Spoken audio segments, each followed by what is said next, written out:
Was the part of Richie Tozer specifically written for you? I noticed that. I mean, the show before that was called Years and Years. Yeah. I know. This is why I thought it was a little bit like stars aligning, Yeah. because I met Russell and I asked him, why did you call your show Years and Years? And he said he was just a fan of the band and loved the names. I was like, okay. He said that I was the only person he met for the role, and he hadn't finished writing the series, so he said that he had me in mind writing the last kind of couple episodes, which is very cool.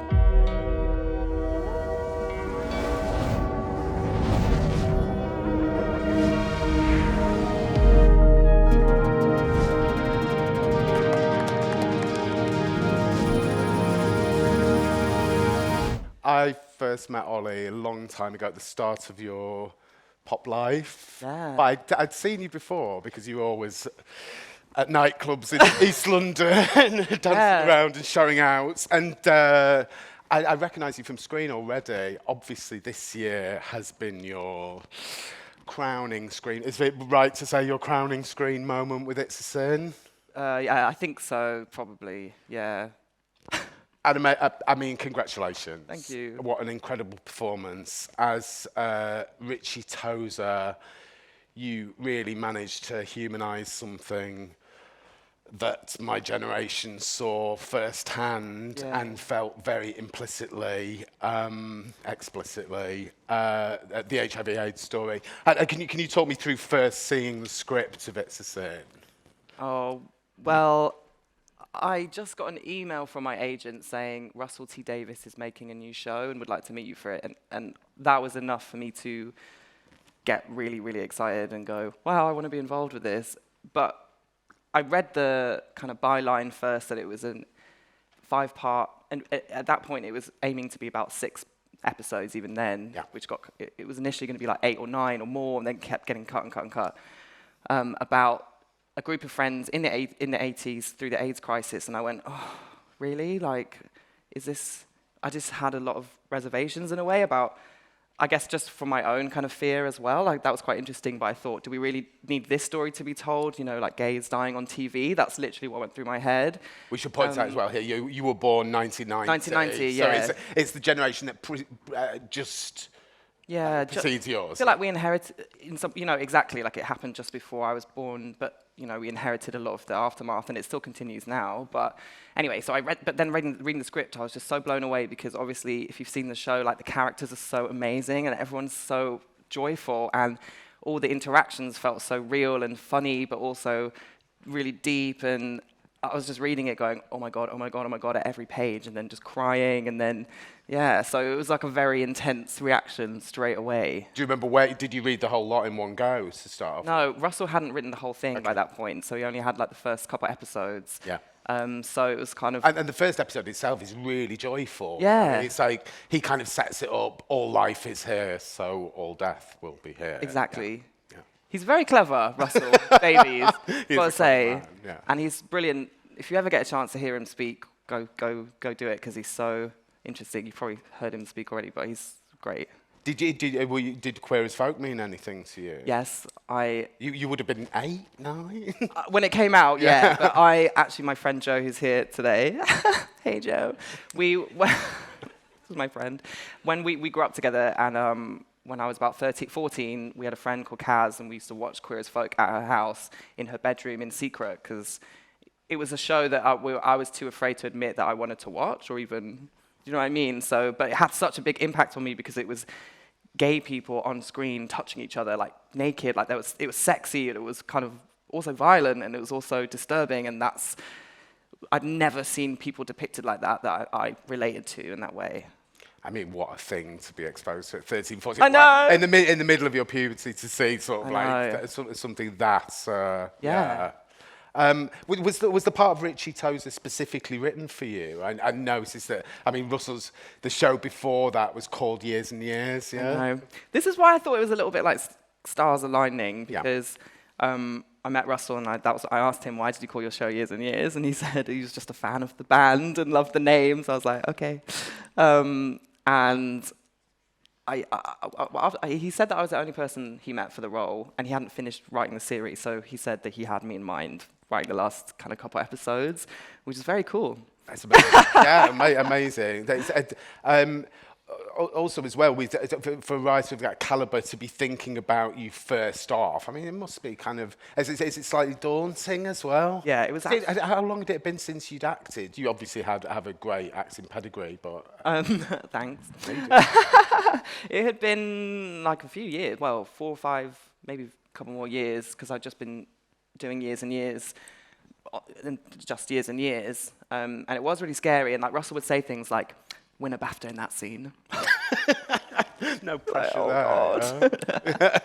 God. Which scene did he say that with? Oh God. Should we talk about one particular one? The scene that always sticks in my mind is, well, there's two. There's the Keeley Hawes deathbed scene where you're confronting your mother on her deathbed. Incredibly heartbreaking, really tough and resonant work.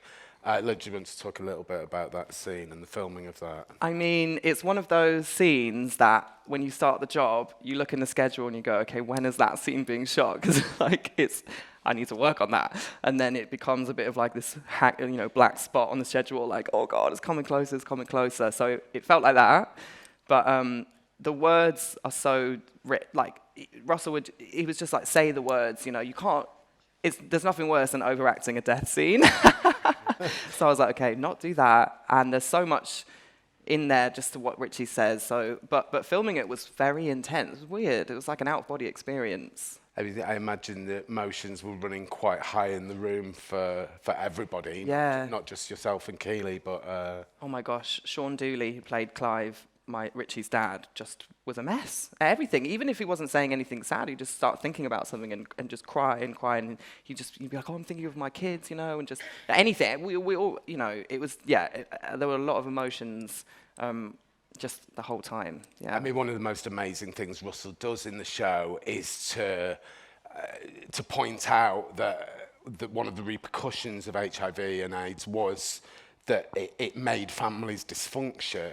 And this was what the Tozers were. They were the emblems of families dysfunctioning, not being the repression of families, getting in the way of mothers being able to love sons. Yeah. It's like... I felt a lot of sympathy. Well, I don't know a lot of compassion, or I really for Valerie, Richie's mum. For the mother, yeah. Some people watch the show and the first thing they say is, I hated your mum. I hated Valerie. She was what a monster.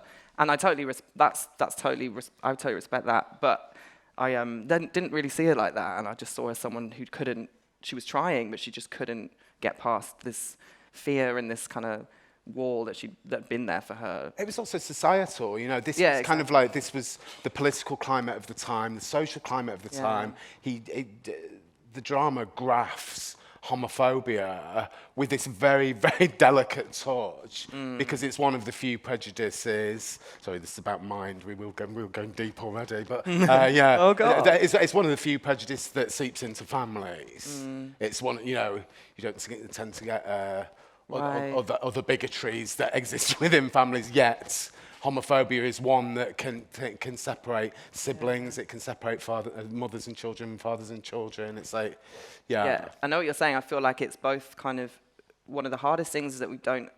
Let's say you want to be able to rely on like a familial support network, whoever you are, right? And whether you have that or not, but as queer people, you often get kind of taken out of that equation because none of your family necessarily are also queer. But then that's also our superpower because we are fucking everywhere. Like, it doesn't matter where you are on Earth, there's going to be a gay person or a queer person. So you can't get rid of us. So we've got to make it work. This is what I absolutely love about you, Olly. It's literally like I'll start talking about the devastation and hardship, and you'll turn it into a superpower. It's like, it's really, Trying. It's kind of your skill, isn't it? It's what you do. It's like you put a positive spin on taking very marginal interest things right into the mainstream. I try, Paul. Yeah, I mean, I don't know if it's like really that conscious, but I think that's something I'm trying to do, because I am, How long did it take you to work out that you were actually doing that thing?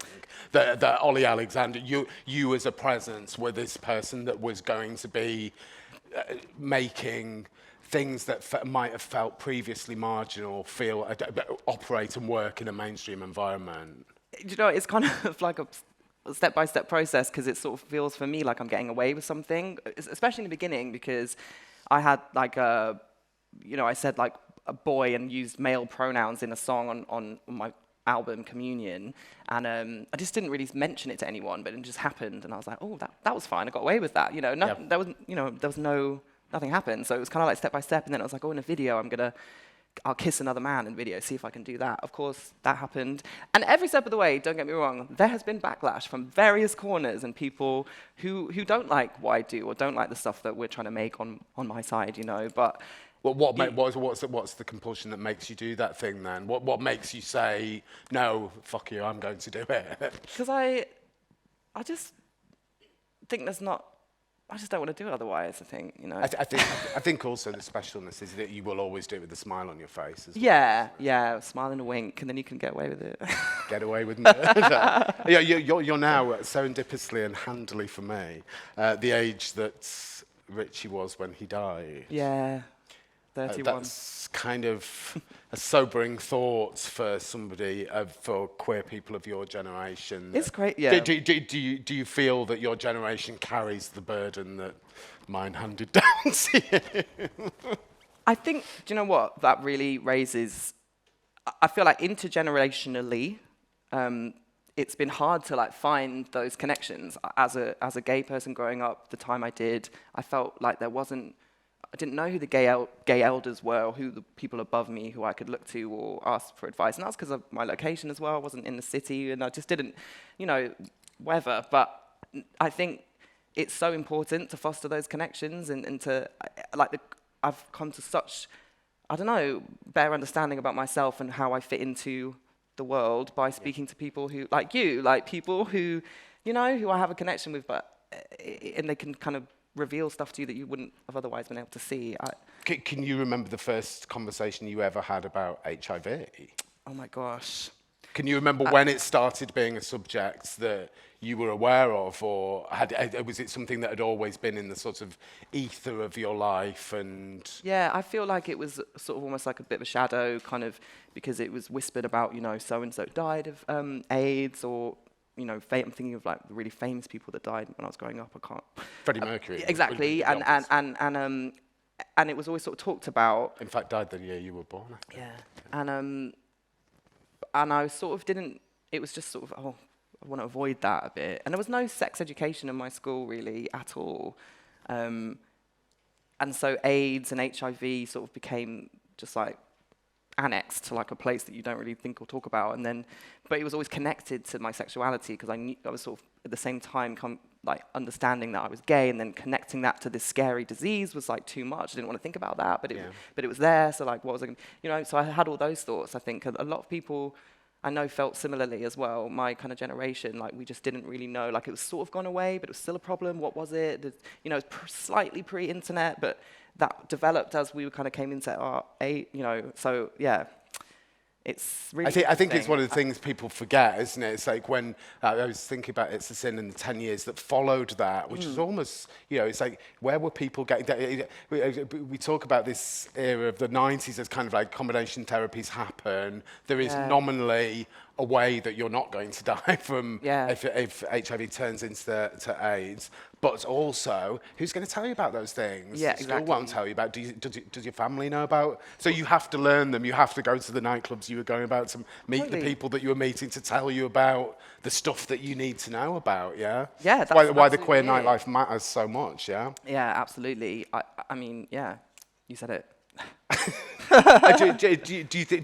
Is there a possible, I mean, obviously not for Richie, God bless him, but is there a follow-up to It's a Sin that is those 10 years, kind of 91 to 2001, where you look at those, the generation that came through? And I would say, well, firstly, I would love to watch that because I would love to see all the characters. Yeah. Jill, obviously, and Ash, and Roscoe, but I feel like Russell has actually said Queer as Folk is that story in many ways. Yeah. It's because so he almost worked in reverse. Yeah, that's what he's kind of, when he talks about it, he says that It's a Sin is kind of what he was working towards and had to do, you know, a story like Queer as Folk first. And in Queer as Folk, it's mentioned a couple times, but HIV and AIDS is almost not in the drama at all. It's there, but as a silent character. And I think that's really interesting. You know, I think that's quite indicative of how, you know, people were at that time. How difficult has it been having this assumed mantle that you now have? I mean, you know, something you couldn't have countenanced for because the success of the show was massive. This is like 20 million streams, Channel 4, you know, unprecedented drama figures for you know, probably save them as a public service broadcaster. But the mantle for you that's passed on is you become a spokesman for a person, for a subject by playing a fictional character. It's like, has that been? I think has it been tough for you? Do you know what? When the show came out, and I saw people online saying this show is amazing, but people are going to think this is what HIV means now, and I was like, fuck, is that actually what people are going to think? And there were lots of people saying, oh, do you know what, Channel 4 should be putting disclaimers at the beginning and the end, or some, you know, more kind of pointing towards more resources for people and to show that the situation is so different now. And I saw that if we got on board as the cast and the team, we could make that happen. And the cast, like, and I was a little bit. This is why I think it's so amazing about the show, because the cast really all jumped on board to do that. Like they, you know, they're actors. Like it's very rare for a show and for the actors to actually publicize it in the way that they did with It's a Sin and be so vocal on the topics it's about and be able to talk about it and engage it in a way, because lots of them are queer and lots of them just really understood. It was a deliberate decision by Russell as a producer to make sure that. But it's definitely tough, especially for, like, you know, people that, like, lots of them, it was their first TV job. So I have the hugest amount of respect for them to put themselves out like that, because it is hard when people start to come to you for, you know, anything. You can be a bit like, oh God, I don't know anything. And I still feel like that, but I don't know. Yeah. It happened. The phenomenon of It's a Sin happened during lockdown. It's during the pandemic. One health crisis. I know. Talking about another health crisis. I know that Russell was a bit nervous about this, wasn't he? He thought, like, man, nobody's going to want to see watch a drama about. I don't think it almost wasn't. I think he was a little shy about how good the work. Were you all? Did you? I think we were really. I think none of. I don't know. It just felt like no one would want to watch another drama about a deadly virus, because that's what we, you know, had just so been living with. So I think we were all quite like, oh, this is maybe not the right time. But it turned out, obviously, to be the right time. That's exactly what. And also, you can sort of. I think there was this feeling with an audience, and a predominantly straight audience as well, which is the incredible success of the show. But there's almost a sense of that audience atoning for the trauma they've inherited from relatives in the past who rejected this stuff and behaved so appallingly. I mean, in the press, it's like I feel absolutely embarrassed on behalf of, you know, those journalists that stigmatized and people that were dying. It's like the thought of that now is astonishing. It really is. I mean, and right away when coronavirus first started getting reported about, the comparisons to HIV happened straight away, because HIV remains obviously a huge issue globally, but it also remains within us all as kind of in our heads as this huge shadow. But it's really, there's still such a lack of understanding about what happened, and you know, the same thing as you can apply to coronavirus. We're also kind of, the misinformation was so. You know, I was reading headlines about coronavirus that my character Richie had said, like, about HIV, that it came from a foreign country, that it came this, you know, this conspiracy, that. It's like, wow. You know, it's, We should do a bit of singing. I keep on looking at the time, thinking like that's how much time. Oh, is this this is the countdown? This is literally our countdown. I thought that's how much we've done. Wait, sing it. Let's talk about years and years. Let's like. I've got to promo my new album. 7th of January. Handily, your sex album. Oh yeah. Like, there's a little continuum there, isn't there? It's like that night call. You're back to the day job in January. I am. The record comes out. Yeah. Well, I say back to the day job. We're the amazing Brits performance this year, which there you are writhing around on Elton John's piano, like this thing. I mean, come on. In terms of queerness, margins into the mainstream, does it get any better? 9 o'clock, ITV, Princess Julia as your backing dancer, sing your Pet Shop Boys song. It's like, come on. It's Again, something I was like, I'm not sure we can get away with this. And there was a lot of craziness in the run-up to it, I won't lie. But we put it on, and you put it on your way. yeah, exactly. We did it the way we wanted to do it. I'm so happy. I mean, it was, so happy we got to do it. And like, Elton John's a really good example, right? He just doesn't give a fuck. Yeah. And obviously he's where he is now. He's a legend. He can do what he wants. But he's kind of always been like that. He's always really... And it's different times, 70s, but he's always pushed it. And he's done it in the same way. He's open-handed. He's kind with it. He's like, he's putting a smile on his face. Eminem's doing the homophobic rap. Come on stage with me. I know. Ed, share the stage with me. I will open my arms to you, and I will show you that you're wrong. It's powerful. You can't. It's incredible. powerful, and like that's if I got just So I can't believe I got to do that. It's amazing. It's amazing. Now, talk to me about Nightcall, and talk to me about making your hookup record. I know. Your sex record. Well, they're all sex records. Yeah, exactly. Pop music is sex. Yeah, it's always about. Well, it should be. Yeah, I think so. Yeah. Well, I had all these songs. I was thinking, like, oh yeah, actually, what is this album about? Because they're all songs just from the last couple of years. But most of the songs actually are from the end of last year, like after the pandemic, because I just wanted to make a really joyful, upbeat dance record that felt sexy and fun and just very like you could dance to it. Basically, that was my main thing. And then I write lyrics kind of almost. They just I have like all different bits in my phone or in notebooks, and then I pull out certain words and I go, oh, this is a story, and this reminds me of this thing that happened. And I always write songs about men that I feel have wronged me in some way. How long is that list, Olly? God, it's endless. It's endless because also the men just like, they sort of like evolve into like just abstract like beings. It's like this man. It could be like anyone, any man, you know what I mean? It's like this, and then bits of men come together and I'm like, write about that. So I took a lot of inspiration from the kind of like just free, liberated, vibe of disco and post-disco in the 80s and dance music, and house music later than that. Like I love that vibe. I think that's so powerful and something if I can put a bit more into the world, then like I'm gonna try. Was there a connection between thinking about the sadness of sex and it's a sin and the happiness of sex with Nightcall, and both of which have their complications? Yeah. Do you think there is a continuum between those two things? I mean, I pop psychologically reading too much. Oh God! Well, I listened to a podcast actually the other day. Can't remember what podcast it was. Sorry to that person whose podcast this is. But they were talking about the song "Young Hearts Run Free." If you listen to the lyrics of that song, it is the most heartbreaking. She's like she's in this ruined relationship with her man, and she's like, never be hung up like my man and me. But it's the verses, I can't remember them now. But you would listen to it and you're just like, woo, getting your life. But God, I'm getting a shiver down my spine. What's the sense in caring? Yeah, exactly. It's like, oh my God, yeah. Amazing. And I feel like that kind of blend is just incredibly euphoric because you feel both hit emotionally, but also like pushed, like to move and just, I don't know, like get through it somehow.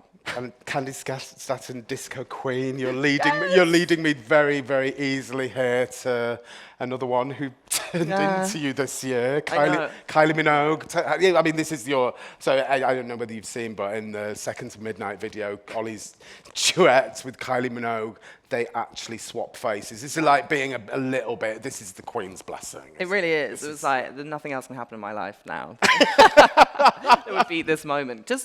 I mean, yeah, it was amazing. How do you feel looking at your face on Kylie Minogue's body? I can't tell you how crazy it is. Like, I can't. Like, I just love her so much, and I've loved her before I met her, then met her, and loved her even more because she's so amazing. Yeah. And then for this video, she literally was like, "Oh, what do you think about us turning into each other?" Like, oh my God. Like, I just couldn't, but I didn't think it was actually going to happen. I thought at some point, like, because she had to try a wig on, like my wig, and, you know, I was going to try her wig. I thought at some point they'd see a picture and be like, ooh, actually, no. Like, this is actually not going to be cute. But obviously, Kylie can rock anything, and she looked fab. And it was amazing. Glastonbury, I have to say, when I was growing up, before the MSC Download went there and they became aware of the absence of queer culture, which is only, 10, 11, 12 years ago, Glastonbury's straight culture. Right. That is straight culture that you're taking that right into the heart of. It's as, once upon a time it was as straight as watching a darts match. Yeah. And you're instructing on queer history. Yeah. Why'd you do it? I thought might be the biggest show I'll play in my life. The biggest audience of my life. It's Glastonbury, Pyramid Stage. And I wanted to say something. I thought, I want to look back on this and I just wanted to do it.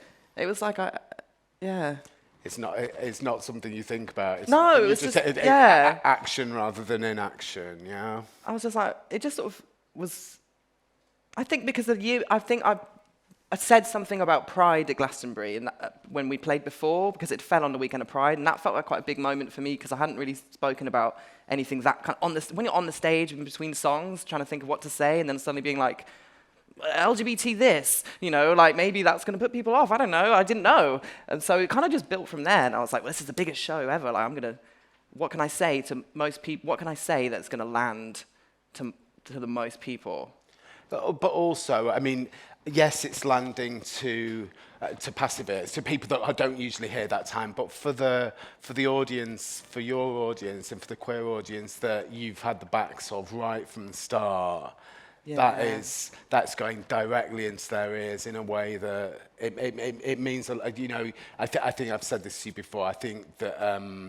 As a pop star, you mean more than a pop star. You are there to do something that's kind of very specific and represent for marginalised communities that don't get, working class. You're a comprehensive school kid, middle of nowhere. You came to London, you conquered, and it's been an amazing year for you, Olly. I think, we're getting to the end of the time. I should just say thanks for everything, Olly Alexander. Thank you.